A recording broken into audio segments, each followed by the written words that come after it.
자, 우리 지난 시간에 그 피드백, 음성 피드백에 대해서 얘기했었고, 오늘은 실제로 항상성 유지가 어떤 방식으로 되는지 보도록 할게요.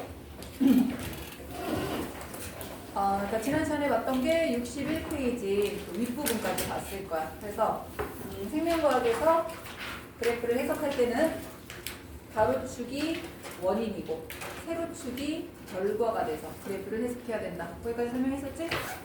61페이지. 자, 그러면 61페이지에 나오는 체온조절 이 체온조절 이해 못하면 항상성 끝날 때까지 문제를 푸는 사람들이 굉장히 많아서 이거 잘 이해를 해야 돼요.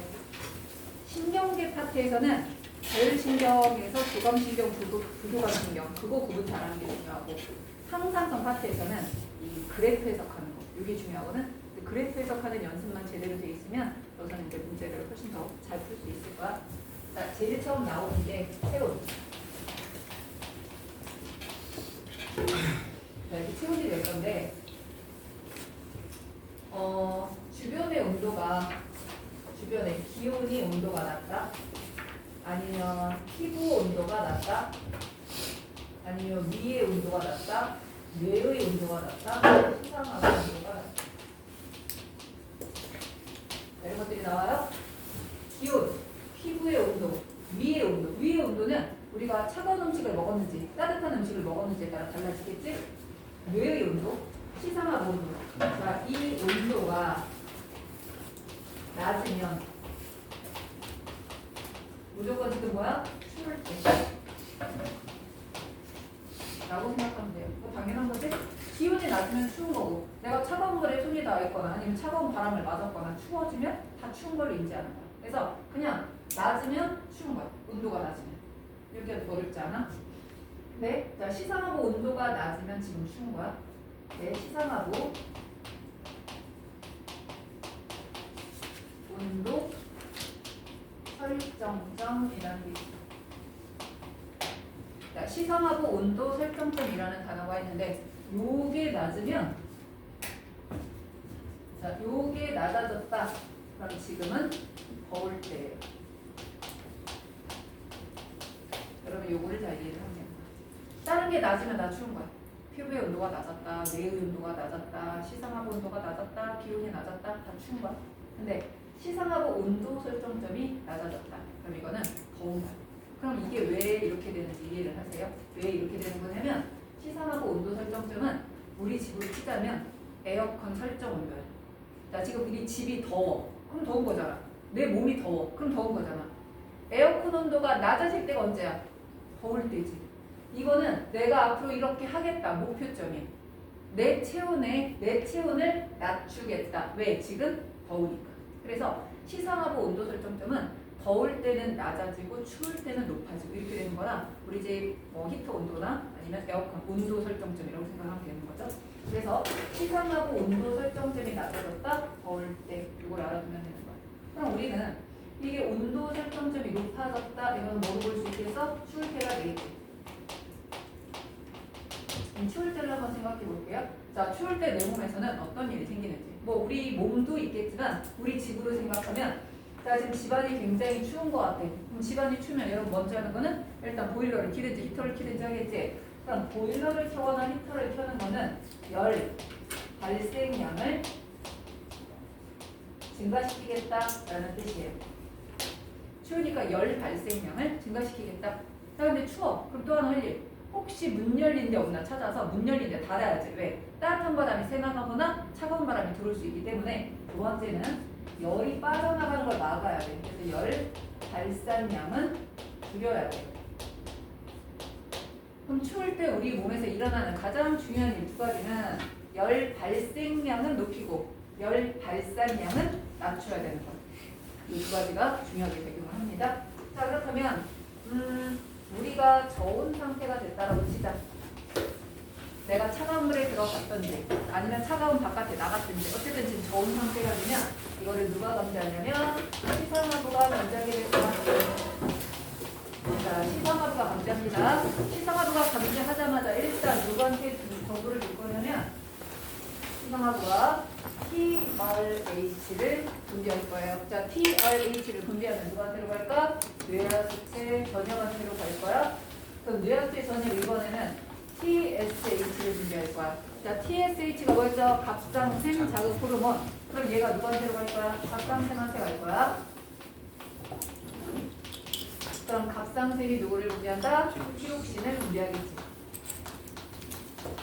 갑상샘이 티록신을 분비하면 티록신의 기능은 뭐라고 했어요? 가장 대표적으로 세포 호흡을 촉진하는 역할을 하게 될 거다.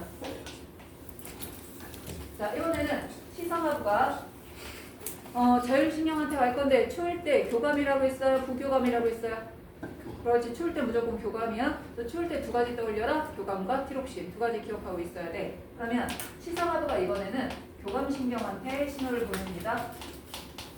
그럼 교감신경이 부신 속질한테 신호를 보내요. 자, 그럼 부신 속질에서 나오는 호르몬이 누구냐면 에피네프린. 에피네프린이라는 호르몬이 나오는데, 자, 에피네프린은 우리가 지난 시간에는 혈당량에 관해서만 얘기를 했기 때문에 혈당량을 뭐 시키는 역할을 했어? 증가시키는 역할을 했어. 하지만 얘는 실제로는 심장박동을 증가시킬 수도 있고요. 교감신경이 하는 일을 대부분 할 수 있기 때문에 심장박동이 증가될 수도 있고, 간에 가서 물질 대사가 촉진될 수도 있어. 에피네프린이.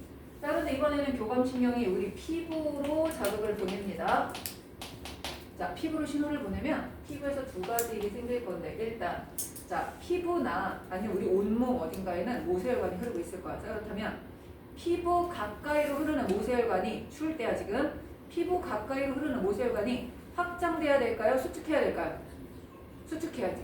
자, 심장에서 따뜻한 피가 나왔어요. 그러다가 피부 근처를 흘러. 근데 바깥이 되게 추워. 그러면 얘가 많이 흐르고 있으면 바깥의 차가운 기운에 내 따뜻한 걸 다 뺏겨버리고 차가워진 상태로 심장으로 들어올 거라 체온이 떨어진단 말이야. 그렇기 때문에 피부 쪽에 있는 피부 근처 모세혈관을 수축시킨다. 그래서 우리 가장 겉표피 쪽을 일단 수축시켜서 혈관을 줄이는 거야. 근데 진짜 많이 추워지잖아? 그러면 우리가 포기하는 쪽이 어디냐면 가장 바깥쪽에 있는 표피 포기하고요. 손끝, 발끝, 귀끝 뭐 이런 데를 포기하는 거야. 그렇기 때문에 추운 데서 오래 있으면 막 심장이나 내장이나 이 깊숙한 곳에 동상이 있는 사람이 없어. 대부분은 피부에 약간 동상을 입거나 손끝이나 코끝에 동상을 입는 이유가 아주 추울 때 말단부로 가는 혈액부터 줄여나오기 때문에 그렇게 되는 거거든. 그래서 피부 근처의 모세혈관을 수축시키는 역할을 하는 거야. 두 번째는 털구멍에 털이 이렇게 박혀있는 상태면 털이라고 하는 거는 어떤 생물이 가지고 있는 거냐면 포유류가 가지고 있는 거예요. 그런데 일반적인 포유류들은 평상시에 털들이 다 이렇게 누워있어. 이렇게 누워있다는 거는 털 구멍 밑에 있는 근육이 이완 상태이기 때문에 벌어져 있어. 벌어져 있다니까 얘네가 누워있는 거야. 근데 추워지거나 긴장 상태가 되잖아. 갑자기 놀래거나 긴장 상태 싸울 때 막 이런 상황이 되면은 이 털들이 다 커요. 털을 세우는 근육이 수축이 돼서 털들이 다 쓰는 거야.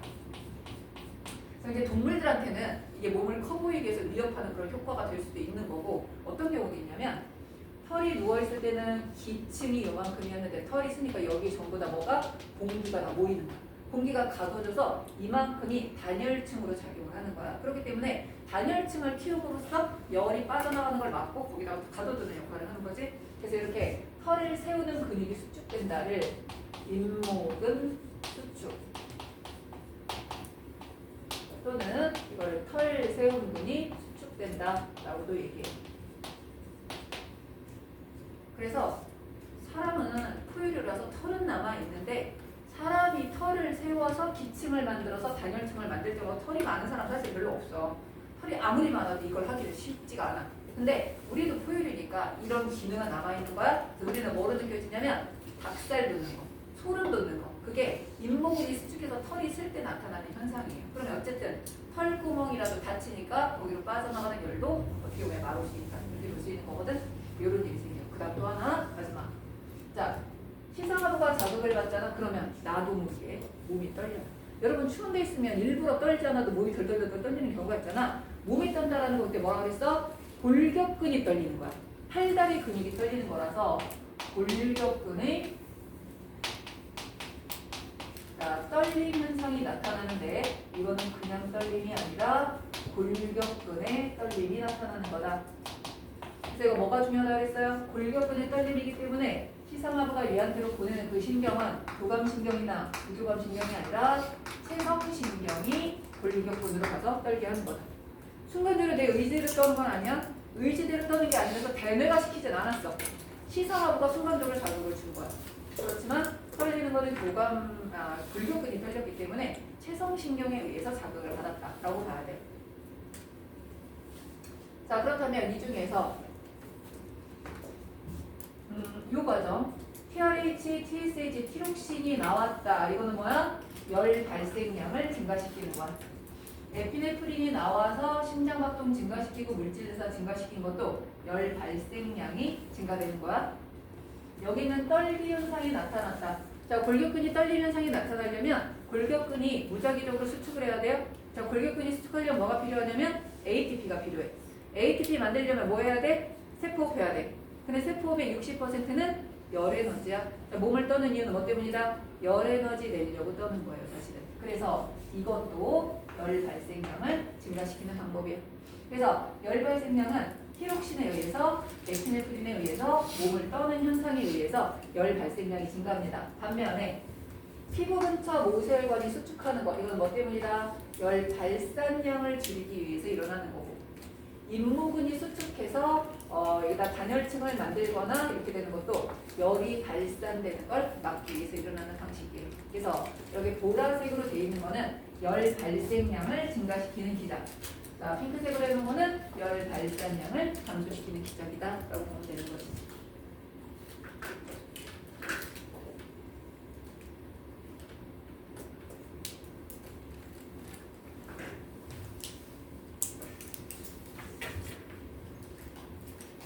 자, 이렇게 돼 있었는데 그럼 더울 때는 어떻게 되는 거냐? 자, 더울 때는 이 반응들이 반대로 일어나는데 완전 반대는 아니라서 좀 이해를 해야 되는 거. 자, 더워지는 거를 시상하부가 감지를 합니다. 그러면 시상하부 온도 설정점이 낮아집니다. 그러면 TRH가 감소하고 TSH가 감소하고 티록신이 감소해서 세포비 감소하는 건 완전 반대야. 그 다음 시상하부가 교감신경 대신에 부교감신경을 활성화시켜. 그리고 교감신경의 작용은 완화가 되는 거야. 그러면 부교감신경은 부신속지로 가는 게 아니라 직접 심장으로 가서 심장박동 억제하고 직접 간으로 가서 물질대사 감소시키는 거예요. 부신속질은 다른 기관들은 전부 다 교감하고 부교감이 같이 가서 길항작용을 하거든. 부신속질로는 교감신경밖에 안 가. 그러니까 얘는 절대로 여기로 가지 말고 이렇게 가야 돼. 또 하나 부교감신경은 활성화되는데 교감신경은 완화가 됐잖아. 자, 중요한 거 이거 잘 보셔야 돼요. 여러분이 더워지면 피부 근처 모세혈관이 확장됩니다. 그래서 우리가 굉장히 달리 같은 거 많이 써놓으면 얼굴이 불그스름해지잖아. 피부 바로 아래 있는 모세혈관이 확장돼서 피가 많이 보여서 그렇게 되는 거란 말이야. 그러면 피부 근처 모세혈관이 만약에 확장된다면 이거는 부교감신경의 작용이 절대 아니에요. 알아두셔야 돼요. 내가 더울 때 피부 근처 모세혈관이 확장되고 잇모근이 이완될 거야. 이거는 교감신경 작용이 완화된 거야. 부교감신경이 시킨 게 아니라 교감신경이 더 이상 작용하지 않아서 그렇게 된 거야. 그걸 거기다 표시해 두세요. 거기 보면 교감신경 작용 완화라고 써 있을 거야. 그래서 그 추울 때에서 우리가 지금 빠져 있는 내용이 잇모근이 수축한다는 내용 빠져 있고요. 떨기 현상 빠져 있어. 그거 채워서 마무리하시고 더울 때는 특히 교감신경 작용이 완화되면서 피부 쪽 모세혈관이 확장된다는 거 아주 중요한 거니까 표시해 두십니다.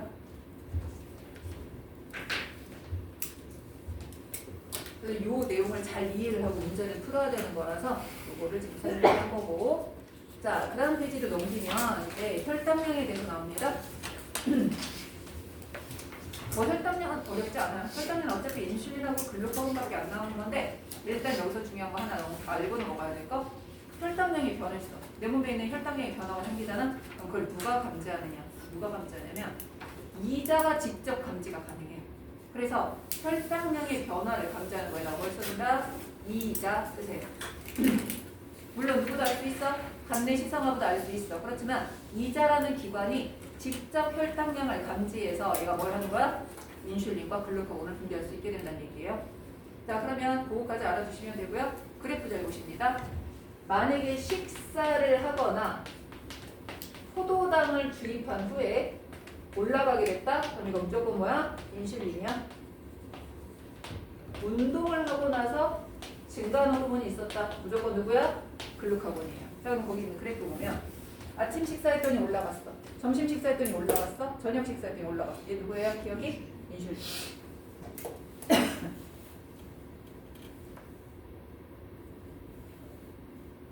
근데 그 옆에 있는 그래프는 운동 시간이 길어짐에 따라 1번 호르몬은 줄어들었고 2번 호르몬은 증가했단 말이야. 1번과 2번이 글루카곤과 인슐린이라면 2번이 누구라는 거야? 그렇지. 운동한 시간이 길어질수록 점점 분비량이 증가했잖아. 2번 호르몬이 글루카곤, 1번 호르몬이 인슐린이다 라고 보면 돼요.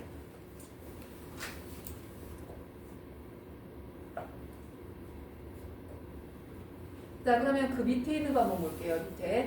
밑에 보면 인슐린의 농도가 증가함에 따라 조직세포의 포도당 유입량을 나타낸 그래프잖아.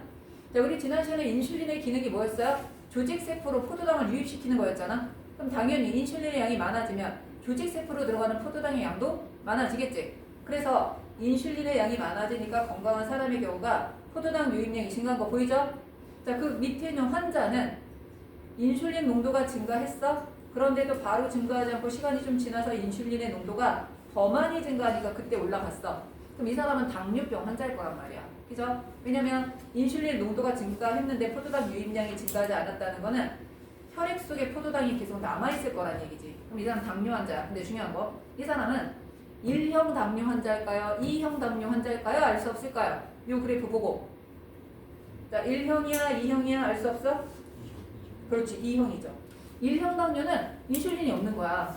그럼 인슐린이 없는 거니까 인슐린이 있을 때는 정상하고 똑같아야지.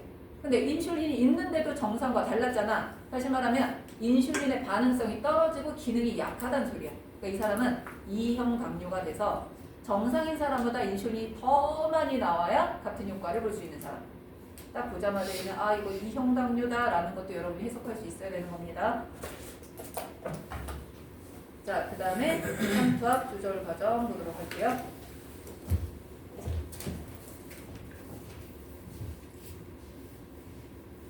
삼투압이라는 거는 두 가지만 보면 돼요. 무슨 삼투압? 혈장 삼투압. 또 하나 오줌 삼투압. 근데 삼투압이 뭔지 모르겠다. 뭐로 생각하라 그랬어? 농도. 농도가 진하면 삼투압이 높아진다? 이렇게 생각하면 되는 거야. 그럼 농도가 진해진다는 거는 그만큼 수분의 양이 적을 때 농도가 진해지겠지. 자, 그러면 한번 시작해 볼까요? 우리가 짠 음식을 먹었다고 치자. 쉽게 말하면 농도가 진한 소금물을 먹었다고 볼게요. 자, 짠 음식이 내몸 안으로 들어갔습니다. 혈장 삼투압 어떻게 될까요? 올라가겠지. 내 피가 짜질 거 아니야. 그래서 혈장 삼투압이 올라갑니다.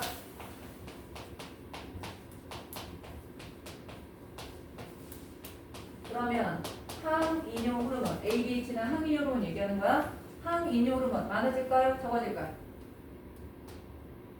내 피가 짜졌어. 그럼 항이뇨 호르몬 많아져야 돼? 적어져야 돼? 여보세요? 대답하세요. 많아져야지. 이제 내 피가 짜. 그럼 이거 싱겁게 해야 될 거 아니야. 수분 재흡수해야 되겠지. 증가합니다. 그럼 얘가 증가하면 콩팥에서 수분 재흡수량이 증가할까요? 감소할까요? 증가하겠지. 수분 재흡수량이 증가하면 오줌량이 증가할까요? 감소할까요? 감소하겠지. 그렇다면 오줌량이 감소했으니까 오줌 삼투압은 어떻게 될까요? 그렇지, 증가하겠지. 오줌량이 줄어들었다는 건 물이 줄어든 거야. 그러니까 나머지 노폐물은 남아. 물은 줄어들었어. 농도가 진해지는 거라. 쉽게 말하면 요 순서로 혈장 삼투압이 증가하면 ADH가 증가해서 오줌 삼투압도 증가. 다시 말하면 혈장 삼투압이 증가하면 결국 오줌 삼투압이 증가한다. 혈장 삼투압이 증가하면 시작이 혈장 삼투압이면 혈장 삼탑이 증가하면 ADH가 증가해서 오줌 삼탑이 증가한다. 이렇게 되는 거야. 근데 문제가 이렇게 나올 수 있어. 만약에 ADH가 증가하면 오줌 삼탑과 혈장 삼탑은 어떻게 될까? 이번에는 시작이 ADH 변화량인 거야. 그러면 ADH가 증가하면 오줌 삼탑은 어떻게 될까? 증가하겠지? 여기 써있잖아. ADH 증가하면 오줌 삼탑 증가하잖아. 자, ADH가 증가하면 혈장 삼탑 어떻게 될까요? 감소해야지. 자, 지금 ADH가 증가했다는 거는 수분 제휴질량이 늘어났다는 얘기야. 그럼 물이 많이 들어온다는 얘기야, 피 속으로. 그럼 오줌 혈장 삼탑은 감소해야지. 그래서 이 순서대로 혈장 삼탑에서 시작하면 혈장 삼탑 증가, ADH 증가, 오줌 증가 다 쭉 증가하는 거야. 근데 ADH를 임의적으로 주입을 하게 되면 오줌 삼탑은 당연히 증가하겠지만 혈장 삼탑은 감소하는 효과를 볼 거다라는 얘기야. 자, 그럼 봐봐. 여기가 어떤 압력이에요? 여기가 ADH 분비량이야. 자, 이 압력을 우리가 혈압이라고 한번 생각을 해볼게. 혈압이 쭉 증가해. ADH 어떻게 될까요? 혈압이 증가하면 ADH 분비량 증가 감소. 뭐라고? 증가 감소. 자, 혈압이 증가하면 ADH 양이 쭉 증가해. 그러다가 모세혈관 터져 죽는 거지. 그치? 혈압이 가뜩이나 높은데 ADH가 더 증가해. 수분이 계속 흡수돼. 피가 많아지고 많아지다 결국 못 이겨서 터져 죽는 거야. 혈압이 높아질수록 ADH는 줄어들어야 돼. 무슨 말인지 알겠지? 혈압이 높아져. 나 혈압이 이해가 안 돼. 그럼 이렇게 생각해. 혈액량으로 생각해. 혈액량이 증가해. 내 몸에 피가 많아. 근데 뭐하러 ADH를 증가시켜? 그래서 혈압이 높아질수록 혈액량이 많아질수록 ADH 분비량은 줄어들어야 되는 거야. 이해됐죠? 근데 만약에 똑같은 상황이지만 여기가 압력이야. 이 압력이 혈장 삼투압이야.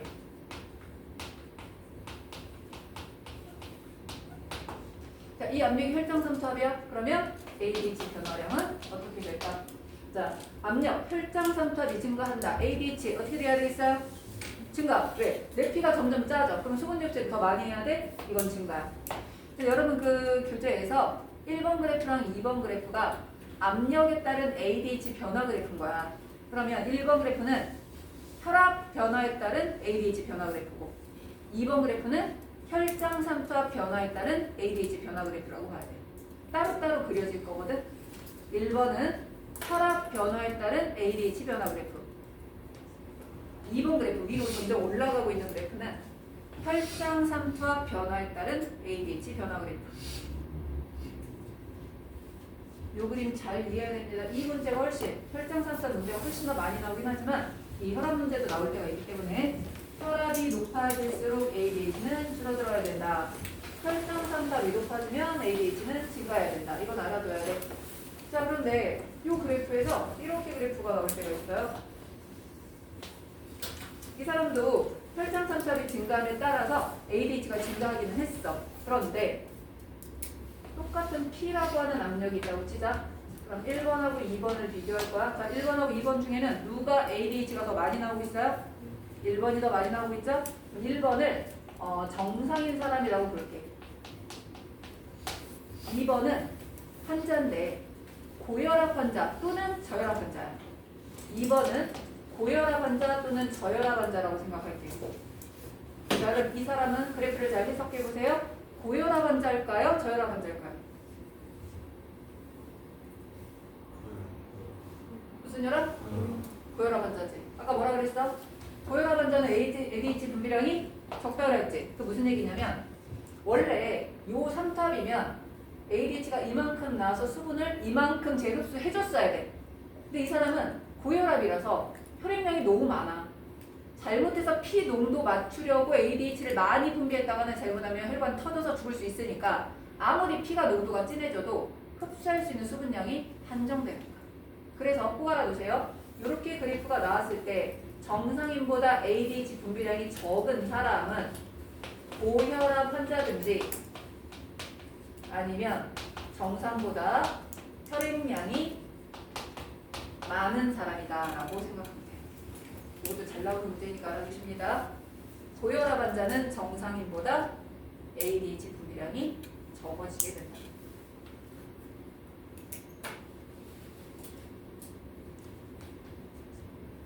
됐죠? 자, 그럼 그 밑에 있는 정리 다 됐어?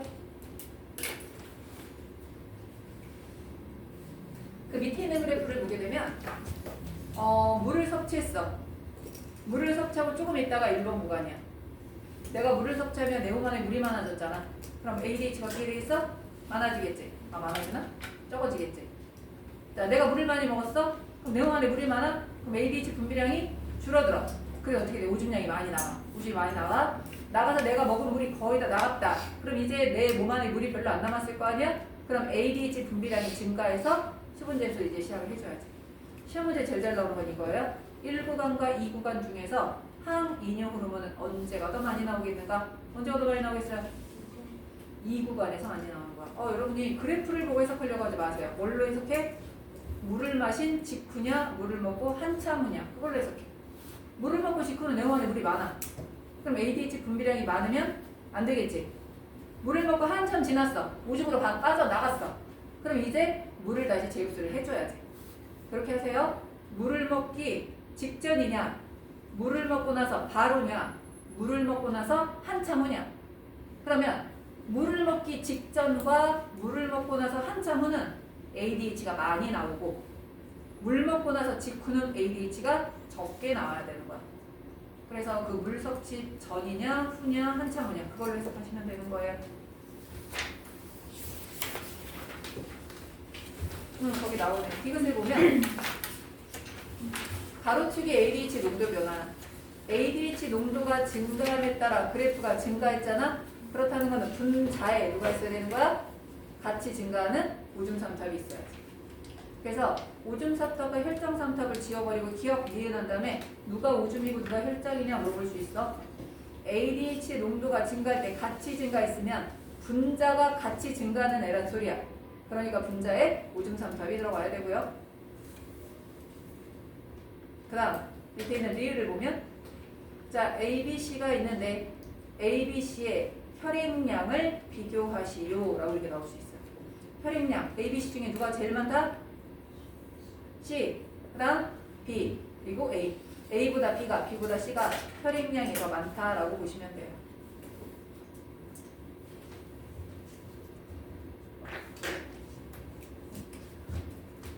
내용 설명은 다 됐고요. 문제 푸는 연습을 좀 해야 될 것 같아서 자, 뒤로 넘기면 체크 한번 해볼까요? 1번 여기서 3번 5번 65페이지 하는 거야. 65페이지 1번 3번 5번 자 6번 안 했었죠? 6번 7번도 체크하세요. 일단 여기까지 풀고 뒤에 할게요. 7번까지 일단 해보십니다. 1, 3, 5, 6, 7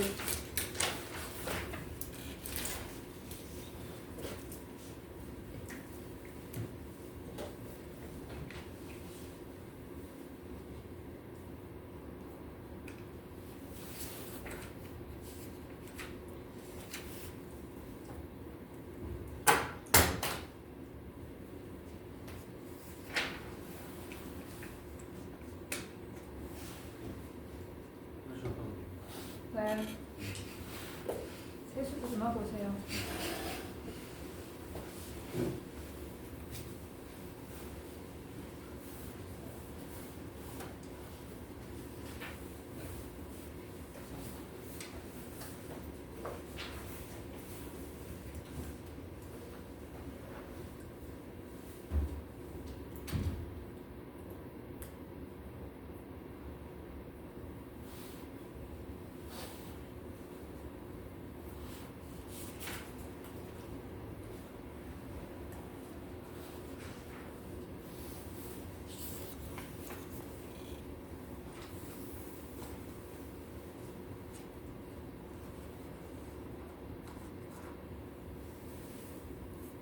전주는 영상 들었어? 응.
자, 1번 볼까요?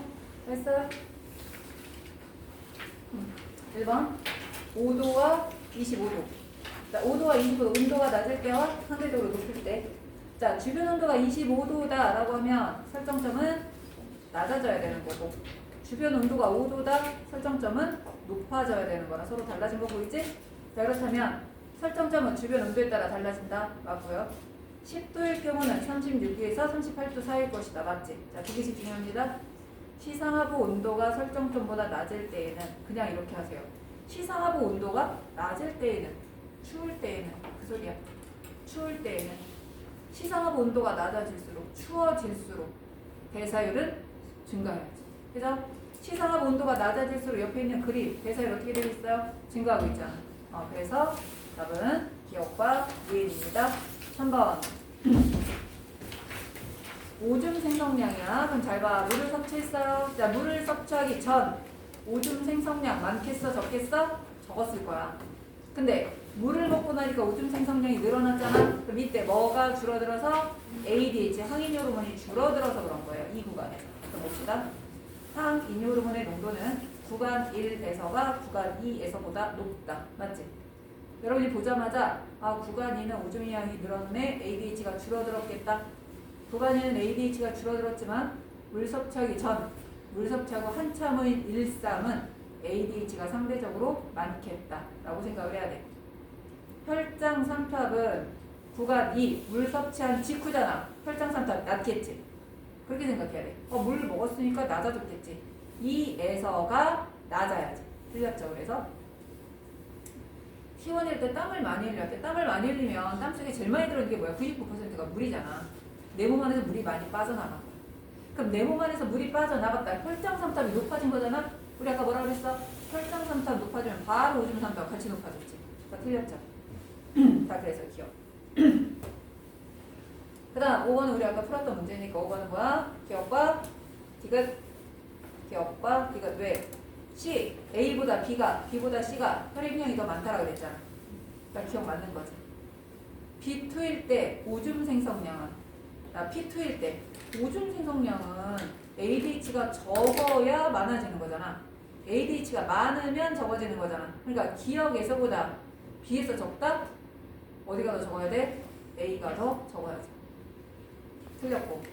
B에서 오줌 삼투압은 누구랑 같이 변한다? 혈장 삼투압과 같이 변하니까 P2일 때가 높아야지. 자, 그래서 기억되게 계신 거예요. 자, 6번 답은 1번. TSH 농도가 감소했대. 자, TSH가 농도가 감소한 이유는 둘 중에 하나입니다. 첫 번째, 뇌하수체가 사라졌든지 티록신이 많아졌든지 둘 중에 하나야. 근데 옆에 봤더니 티록신이 많아졌어? 아니네. 그럼 뭐야? 뇌하수체가 사라진 거지? 그래서 뇌하수체 제거 1번, 2번 둘 중에 하나야. 두 번째, 나를 봤더니 티록신이 감소했는데 TSH 농도는 증가했대. 그럼 이거 뭐겠어? 갑상샘이 제거된 거지. 그래서 갑상샘이 제거되고 왜 티록신을 주사하면 티록신의 농도가 감소할 수가 없잖아. 그래서 답이 1번이네요. 자, 7번. 잇목은 수축, 티록신, 분비, 촉진. 지금 어떨 때야? 추울 때네요. 추울 때 저온이야. A는 잇목은 수축. 누구에 의해서? 교감신경에 의해서. 호르몬 아니야? 교감신경에 의해서. B가 호르몬에 의한 조절이겠지. B는 추울 때야. 구간 2와 구간 3. 자, 구간 2가 어떨 때예요? 추울 때. 구간 2가. 구간 3이 더울 때. 구간 1은 아직 안 추울 때. 그렇다면 B 과정은 추울 때 일어나야 되니까 2에서도 활발하다. 맞죠? 피부 모세혈관을 흐르는 혈액량은 더울 때 더 많아야 돼. 더울 때가 언제야? 3. 그래서 3에서가 더 많다. 자, 그래서 리엔딩. 조준아, 체크하세요. 8번 11 12 넘겨서 16 19 해보십니다.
여기서는 그렇게.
자, 다 됐어요? 8번 봅니다. 자, 8번 답은 기억. 기억. 자, 그 다음 11번 답은 가나다. 12번 니은디귿. 그 다음 16번 기억 리을. 19번 디귿. 채점해보시고 이해 안 되는 거 질문하세요. 준영이가 16번, 19번을 건들지도 못해서 16번, 19번을 건들지도 못했어? 네, 와우. 많이 어렵나 봐요. 19번은 실수 되게 많이 했던 거예요. 이거 처음에 수능 나왔을 때 애들이 완전 자기가 생각했던 거랑 반대로 생각해서 틀리는 사람들이 되게 많았던 거고, 그 다음 8번은 질문 없어요? 그냥 넘어갑니다. 11번 질문 없나요? 7번 넘어가요? 이해 안 되면 조용히 손 드세요. 조용히. 12번 다 이해됐어요? 아니요. 12번 오케이. 여기서 중요한 거는 소화계에 속한다. 여러분 이런 문제 나오면 내가 어떻게 하라고 그랬어? 각 특징에 해당하는 애 최대한 적는 거야. 자, 그러면 소화계에 속한다는 간, 위 적으세요. 간, 위. 교감신경의 조절을 받는다. 모두 다. 교감신경은 위 운동도 억제하고 간에 가서 물질들과 촉진하고 막. 교감신경은 우리 몸에 안 닿는 데가 없어. 닿아야 돼. 모두 다. 간, 위, 부신. 암모니아가 요소로 전환된다. 간. 그러면 이 중에 동그라미가 3개 들어가야 되는 특징이 누구야?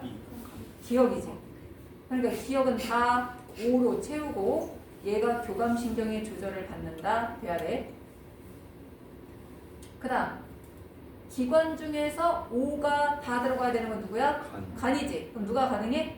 B. 그럼 B를 다 O로 채우고 거기다 간이라고 적으면 다시 또 볼게요. 그러면 특징 중에서 기관 중에서 O가 2개 들어가는 애가 있고 O가 하나 들어가는 애가 있어. O가 2개 들어갈 수 있는 게 누구지? 위지. 그럼 위는 동그라미가 2개니까 누구 됐어? A가 되겠고 부시는 어차피 하나밖에 안 되는데 동그라미가 하나 있으니까 나머지 X로 채워. 그러면 특징 디귿이 암모니아가 요소로 전환되는 기관이다. 특징 니은이 수학에 속한다. 이렇게 되겠죠? 그러면 C는 부신이잖아.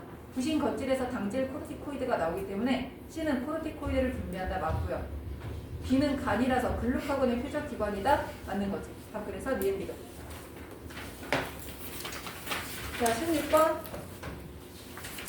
자, 구간 2 봅니다. 2. 설정점이 어떻게 됐어요? 높아졌지? 그럼 뭐야? 추울 때라고 적으셔야죠. 설정점이 높아지면 추울 때야. 그러면 구간 1은 아직 안 추울 때야. 그렇게 생각하면 돼. 그러면 시상압에 설정된 온도가 체온보다 낮아지면 설정점이 낮아지면 나 앞으로 이 사람을 춥게 하겠다. 체온을 떨어뜨리겠다. 이 소리잖아. 그죠? 에어컨 온도를 낮췄다. 내 집 온도를 낮추겠다. 그 소리지. 그럼 체온이 내려가겠죠. 그 다음 이렇게 분모분의 분자가 나오면 웬만하면 분자 위주로 보면 돼요. 분자 위주로. 열 발생량은 언제가 크다. 이렇게 보면 되는 거야. 열 발생량은 추울 때가 크겠지. 언제가 춥다 그랬어? 구간 2가 춥다 그랬잖아. 그러니까 2가 1에서보다 크다. 맞죠? 피부 근처를 흐르는 단위 시간당 혈액량이 증가해. 혈액량이 증가하면 열 발산량도 같이 증가하겠죠? 자, 그래서 기억내. 자, 19번. 간은 체온이에요. 이거 너무 당연한 거 아니야? 여러분 언제 체온이 높아져요? 따뜻한 물에 들어가 있을 때, 차가운 물에 들어가 있을 때.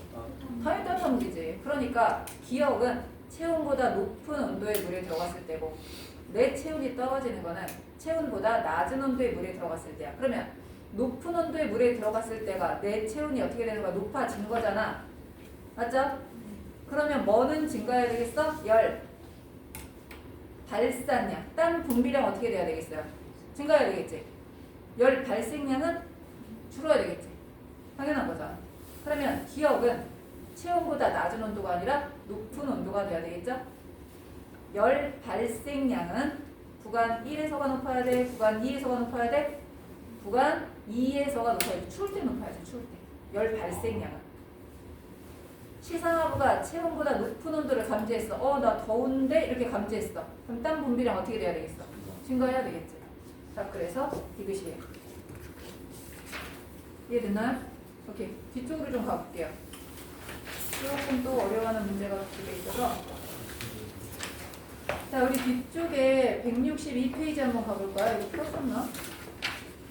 162에 13번. 별표 하세요. 이거 엄청 헷갈려요. 그 다음 넘겨서 17번, 19번 두 문제 할게요. 요거 세 개를 다 맞으면 이 내용 거의 다 이해한 사람들인 거야. 13, 17, 19를 다 맞으면. 아이고, 애기들이다, 애기들이다. 딱 나가지고. 13번은 음성 피드백으로 푸는 거야. 음성 피드백. 티록신으로 시작하세요. 티록신이 많아졌으니, 티록신이 낮아졌으니까 이렇게 돼야 된다. 이런 식으로 해석하는 거야.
봅시다.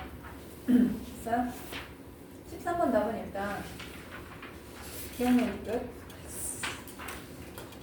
자, 17번 답은 기억력 끝.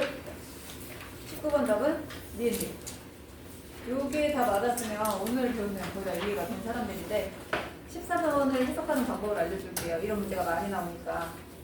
지금 원래는 다 정상이어야 돼. 근데 누군가는 뇌하수체 전엽에 이상 생겨서 누군가는 시상하부에 이상 생겨서 티록신이 많아지거나 적어진 거야. 그럼 여러분은 이걸 알아둬야 돼요. 일단 시상하부에서 TRH가 나오잖아. 뇌하수체 전엽에서 TSH가 나오잖아. 뇌하수체가 정상이잖아요. 얘는 무조건 얘가 하라는 대로 해야 돼요. 얘가 정상이면 얘가 많아지면 얘도 많아져야 되고 얘가 적어지면 얘도 무조건 적어줘야 돼. 얘가 많아졌는데 얘가 적어졌다? 얘 무조건 이상 생기는 거야. 그걸 알고 시작하면 돼. 자, 봐. 지금 A를 보면 티록신이 많아. 자, 그럼 티록신이 많으면 TRH 많아야 돼? 적어야 돼? 지금 티록신이 많으니까 TRH는 많아야 돼? 적어야 돼? 적어야 정상이야. 왜? 음성 피드백에 의해서. 근데 어때요? 많아요. 적은데요? 좀 뭐야? 시상하부는 정상이다. 예. 그럼 시상하부가 정상이니까 둘 중에 하나는 무조건 이상 생겨야 되잖아. 뇌하수체 이상 생긴 거야.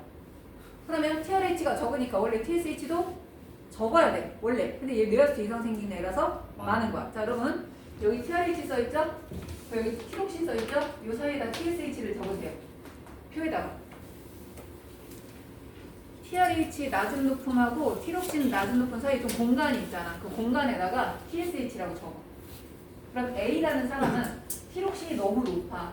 얘가 높으면 얘는 낮은 게 정상이야. 그럼 얘는 낮은 게 정상인데 지금 어때요? 높음으로 돼 있잖아. 그럼 A라는 사람은 뇌하수체 문제가 생겨서 TRH 말을 TSH가 안 듣고 있는 거야. 지금. 그렇게 해석을 해야 돼. A라는 사람은 티록신이 높으니까 TRH는 당연히 낮아야 되는데 낮은 거 보니까 시상하부 정상이야. 시상하부가 정상이니까 TSH는 뇌하수체는 무조건 문제 생겨야 돼. 둘 중에 하나는 문제 생겨야 되거든.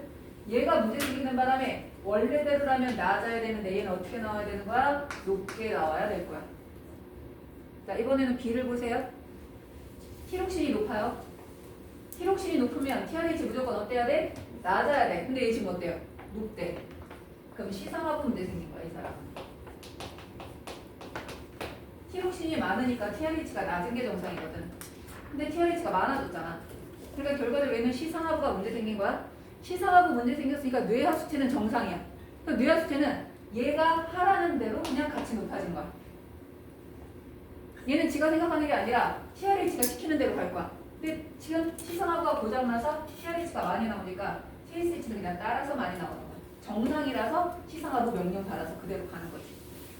자, 이번엔 C로 갈게요. C는 지금 티록신이 낮아요. 티록신이 낮으면 TRH 어때야 돼? 높아야 정상이야. 근데 어때요 지금? 맞아요. 얘 지금 낮아. 이 이상 생겼어. 그러니까 이거 시상하부 이상이에요. 시상하부 이상이라는 거는 뇌하수체는 정상이라는 거야. 그래서 시상하부가 시키는 대로 같이 낮아진 거야. 시상하부가 하라는 대로. 왜? 뇌하수체는 정상이야. 정상의 뇌하수체는 무조건 TRH랑 똑같이 움직여야 돼. 자, 그 다음 보면 티록신이 낮아. 그럼 TRH가 어때야 돼? 낮아야 되는데, 높아야 되는데 지금 어때요? 높죠? 그럼 얘는 뭐야? 시상하부는 정상이야. 그래서 누가 이상 생긴 거야? 뇌하수체 전엽에 이상 생긴 거야. 정상이라면 TRH가 많이 나올 때 저도 많이 나와야 정상인데 얘 지금 뇌하수체 이상 생겨서 평상시보다 낮아진 거야. 그래서 A, B는 TSH도 높고 티록신도 높은 거야. C, D는 티록신도 높고 TSH도 낮은 거야. 둘 다 낮은 거야. 티록신도 낮고 얘도 낮고.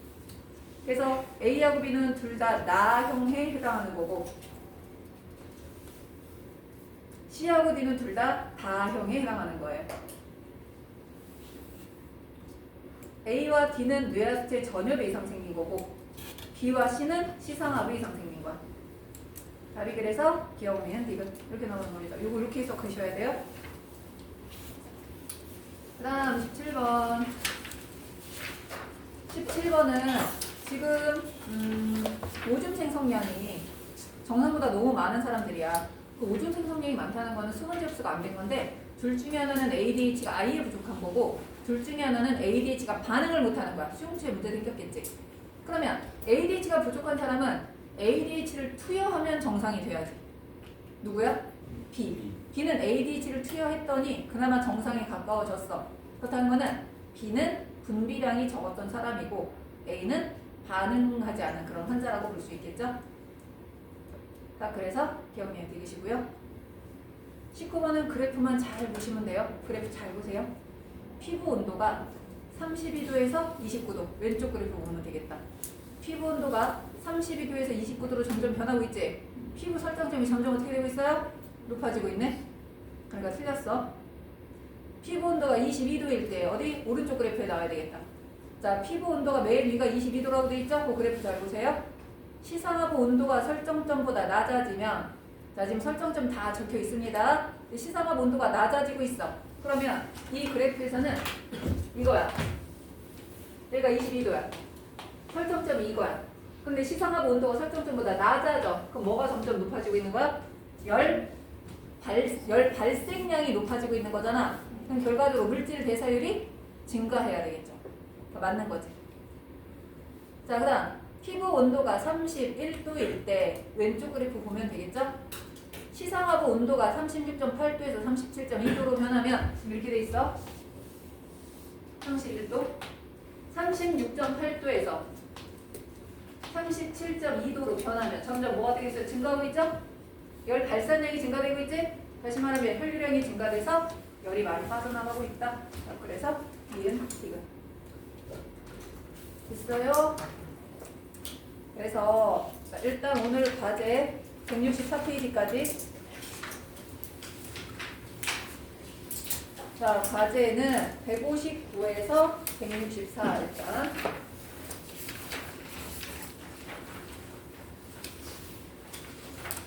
(159에서 164) 그 다음에 앞쪽에 가서 피드백 문제 65에서 73까지.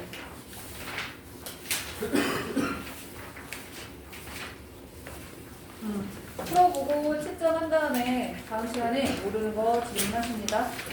우리 지금 거의 테스트 안 하고 그냥 진도만 빼고 있는 거야. 원래는 단원 끝나면 테스트하고 가야 되는데 그러면 방학 동안에 할 수 있는 내용이 줄어들 것 같아서 테스트 없이 이제 숙제만 내고 있는 거잖아. 그 숙제는 여러분 잘 해오셔야 되고, 우리가 계약을 하면 원래 2월 마지막 주까지 하려고 하다 마지막 주 한 주 휴강할 거야. 여러분 방학 동안에 힘들었으니까 좀 쉬라고 한 주 휴강을 하고 3월에 한 주 정도를 쉬었다가 바로 내신 대비만 개강을 할 거야. 이제 그때는 문제풀이를 좀 더 많이 할 거고, 우리가 중간고사 범위에서도 지금 수업을 안 한 파트가 맨 앞에 있는 생명현상의 특성, 그 다음에 생태 파트가 다 빠졌어요.